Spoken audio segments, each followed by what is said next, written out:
जीवन था और उनके त्याग का जीवन हम लोगों को एक शिक्षा देता है। अयोध्या के सुख का उन्होंने त्याग किया। राम का जन्म एक राजा के घर में होता है। दशरथ अयोध्या के राजा थे और राजा के घर में कितना सुख होता है ये सब बात आप लोग जानते हैं।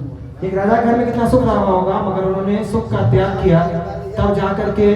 तो एक त्याग जो होता है, जो भी त्याग हम लोगों को करना पड़ता है, और हम जब वर्तमान में जब त्याग करते हैं, हमारे वर्तमान में जो सुख होता है, हमारे दुख के जो पल होते हैं और हमारे पास जो सुख का पल होता है, हमें भी अपने जीवन में कुछ न कुछ त्याग करना पड़ता है। हमें भी राम की तरह अयोध्या का सुख अर्थात हमारे जीवन में जो सुख होता है, हमें अपने सुख का त्याग करना होता है।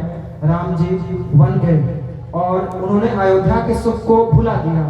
यदि अयोध्या के सुख का वो यदि उपभोग करते रह जाते तो राम हमारे मर्यादा पुरुषोत्तम नहीं बन पाते। हिंदी का एक शब्द है पुरुषोत्तम, जो कि दो शब्दों से मिलकर के बना हुआ है।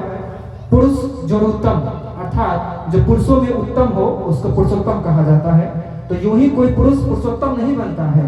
पुरुष से पुरुषोत्तम बनने की प्रक्रिया जो होती है वो बेहद कठिनाइयों से भरी होती है। और किसी व्यक्ति को पुरुष से पुरुषोत्तम बनने के लिए उसे राम की तरह 14 वर्ष वन में नहीं, बल्कि अर्थात यह 14 वर्ष वन में जाने का मतलब ये नहीं कि राम वन में गए तो हम लोग भी 14 वर्ष वन में रह लेंगे तो हम लोग भी राम की तरह बन जाएंगे।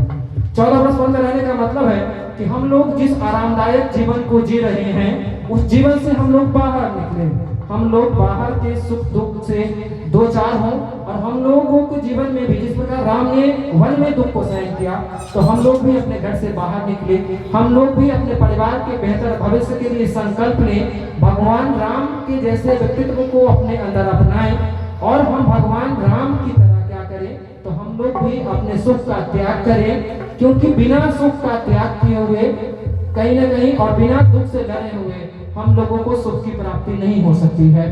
तो भगवान राम को सुख की प्राप्ति, भगवान राम को भगवान राम यदि आज हर जगह भजे जाते हैं तो इसलिए क्योंकि उन्होंने अपने जीवन से सुख का त्याग किया। उन्होंने तमाम सुखों को भूल करके वो दुख से उन्होंने गले लगाया।